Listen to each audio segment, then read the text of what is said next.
Hello everyone, and welcome to another episode of Horticulture and Homes. Today I'm canning salsa. I start with a pot of boiling water and I place my Roma tomatoes into this pot of boiling water. I let this go for 1 minute before removing the tomatoes. I also stir the tomatoes just a little so that the side that floats gets turned around and it gets hot also, so that I can remove the skins.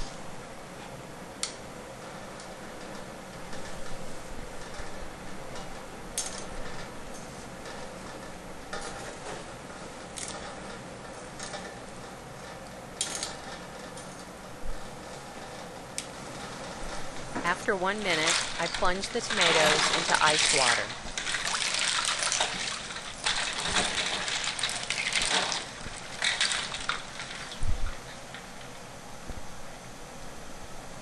I remove the tomatoes and place them in a bowl.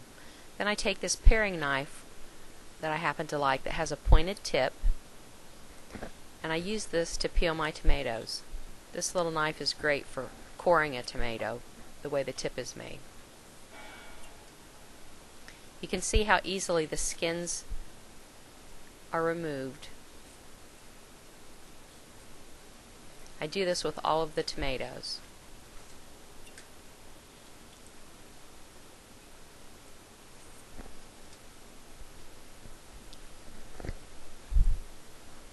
This recipe comes from a couple different books, and I adapted my own recipe using the Ball book and the American Country Living Canning and Preserving book by Linda Ferrari.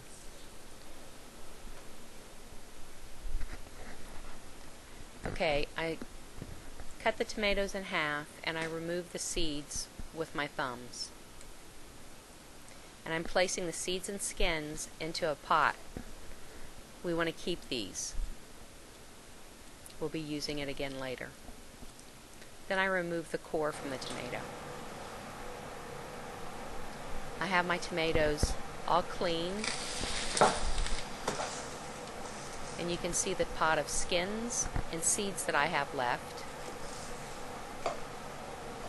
And then if there was a really bad place on the tomato or a small rotted place, I place these in a separate container.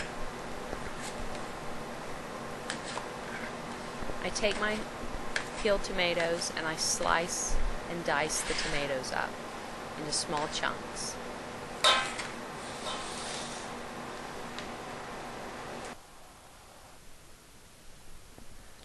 Then I take my pot of skins and I boil them. After they've boiled, I place them into my food mill. I'm using a food mill for a KitchenAid mixer. If you don't have this, the Victoria Squeezo is an excellent food mill to use also if you need a hand crank model.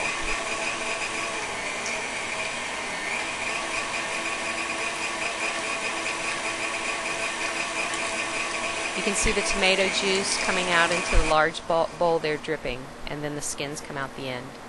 And you can see how dry the skins and seeds are, and there are no seeds in my juice. My chopped tomatoes have been sitting, and there's some liquid that's pretty watery on the top, and I just skim that off with I use a large spoon. This will make my salsa less watery.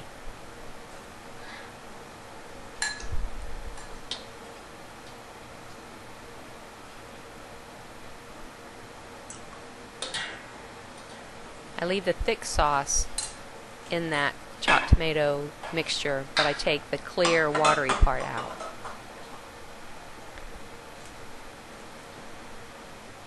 Now I take 1 cup of my tomato juice that I cooked, and I place that back into the salsa, because that's about how much watery liquid I remove, so I replace it with a thicker tomato type juice. Now I'm adding my onions, and they're chopped, and my diced chilies and some cilantro. And I have these all cut about the same size as the tomatoes. The onions are just a little bit smaller. Then I'm adding my salt, my fresh ground black pepper,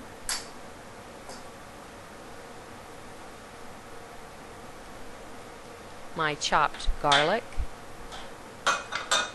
and this is fresh garlic I'm using. This is my jalapeno pepper, fresh jalapeno pepper.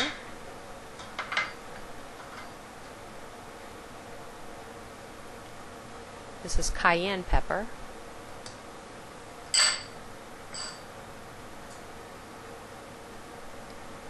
Bottled lemon juice, and we want bottled lemon juice because we want to know what the acidity is.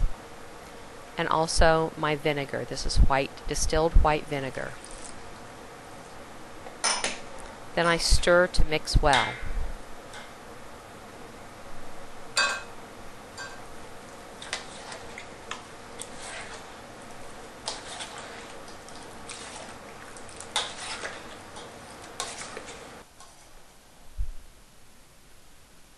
I heat my salsa on the stove until it becomes hot. Then I start to bottle the salsa or place it into the jars to can it. I'm using sterilized equipment. My cup and my jars are sterilized. My canning funnel. And my jars are hot. I just remove them from boiling water. And I get a few jars out at a time to fill them. I want to leave a 1/2 of an inch for the head space.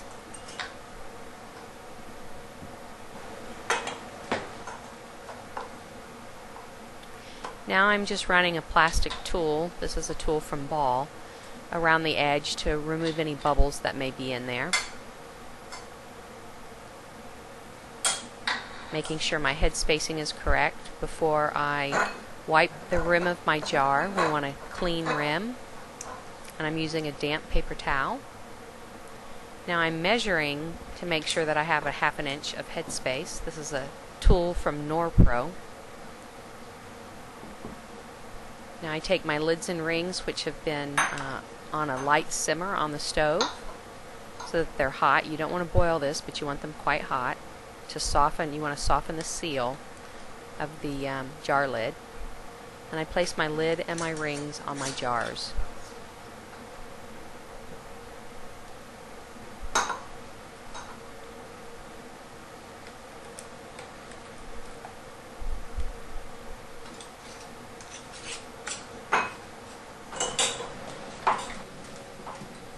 Now I actually am making a double batch, so I have 2 canners on my stove.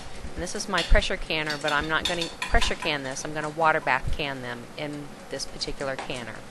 So I have my jars in there with 1.5 inches or 2 inches or so of water that cover the top of these jars.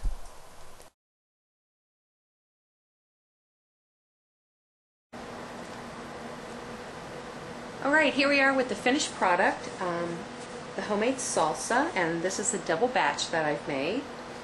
Now this tastes really great, but it probably isn't going to win you a blue ribbon at the county fair or the state fair. And the reason being is for the added vinegar and lemon juice that's in there that gives you a lot of liquid. So what happens is your tomato product will separate out onto the top, and then you will have extra liquid in the bottom.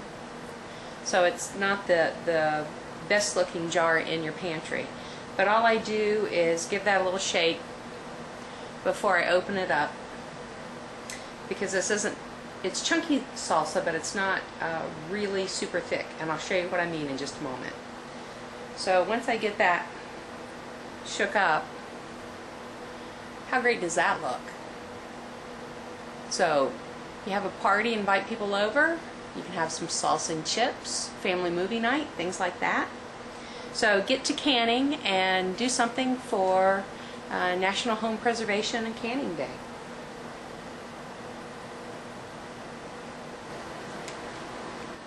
If I'm inviting people over for dinner and I want to serve a little salsa and chips, I get out a pretty little platter and dish.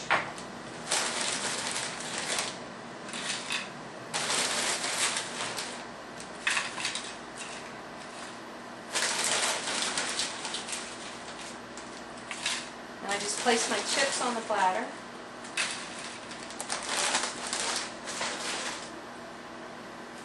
I have my salsa in the refrigerator so that it's already cold and ready to go. I just pour a little of that in there.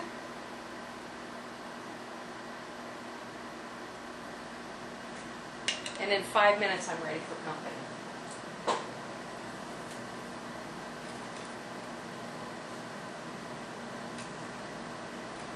Let's give it a taste.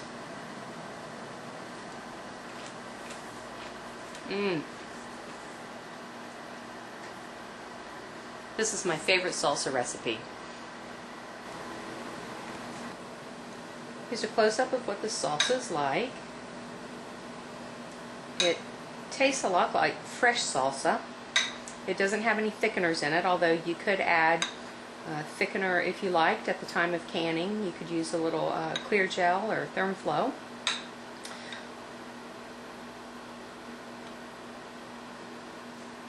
I hope you'll try this. Enjoy.